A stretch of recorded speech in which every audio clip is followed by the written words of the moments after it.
A mild start to our Sunday morning around southern Colorado. Not quite as warm as it was yesterday, although temperatures have warmed up pretty quickly as we've gone through the last couple of hours.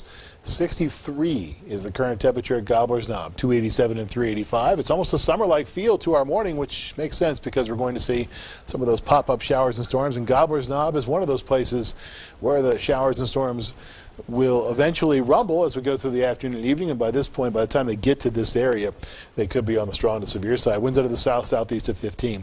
They'll start in places like Buena Vista, those showers will, as we go through this afternoon. As we look off to the west towards the Collegiate Peaks, this is what it looks like. What a pretty start to the morning this is, isn't it? Blue skies, a little bit of a snow cap now on the peaks, of course, above 12 and 13,000 feet. Yeah, some of what falls today could fall in the wintry form, not the wet form. That's how cold it's going to be as we go up to above 13,000 feet. 75 your high today in the Springs, 80 in Canyon City, 82 in Pueblo. Out in the mountains, temperatures are going to top out in the 50s, 60s, and 70s, despite the fact we could see some snow on places like Mount Princeton. Meanwhile, in the plains and places like Gobbler's Knob, we'll top out in the mid to upper 80s by the end of the day. Zooming out to the western view now to give you an idea of what temperatures look like in this part of the country. 60 at the Springs, 62 in Salt Lake City, 43 up at Helena, Montana, 52 in Casper, 56 at Rapid City, 63 in North Platte, 67 in Oklahoma City, 76 in Phoenix, 72 in Las Vegas, and 46 the current temperature in Seattle. It's 50 at this hour in Reno. Skycast, the projected satellite and radar. Notice that the showers and storms pop up just about all over the west, not necessarily just here in Colorado, in portions of Wyoming, Utah, Arizona, New Mexico, you name it. There will be some showers and storms in the Intermountain West as we go through much of the afternoon.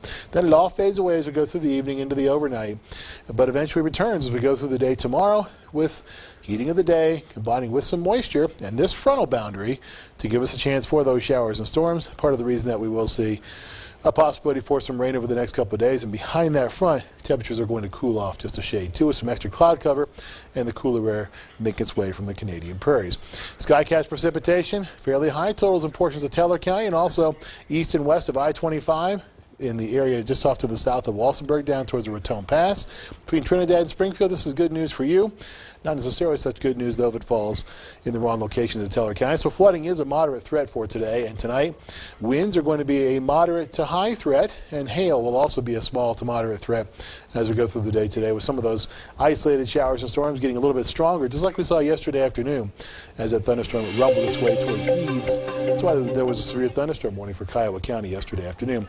Monday and Tuesday, temperatures are going to cool off just a bit, lower to middle 60s. Best we'll be able to do. And then we see the readings rise up to the mid to upper 60s to near 70 in the Springs. Then we drop it back just a shade with another push of slightly cooler air coming into the area. 82 for today in Pueblo gives way to upper 60s Monday and Tuesday. Then it's lower to middle 70s through much of the rest of the week. Canyon City, 80 today, 67 tomorrow, also on Tuesday.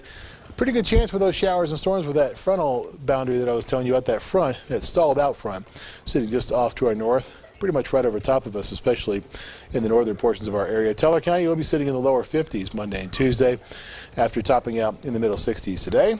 And as we go through the rest of the forecast, we notice temperatures are going to be pretty close to where they should be, pushing 60 degrees by Thursday.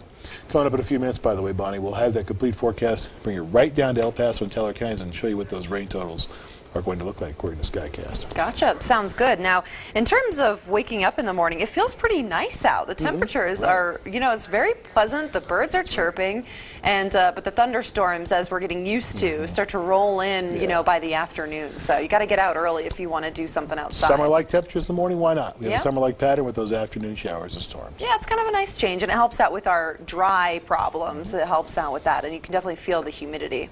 Yeah, it's much more humid than usual. Dew point sitting in the 30s and 40s, pretty high for this time of the year for this part of the country. Okay, Jay, thanks so much.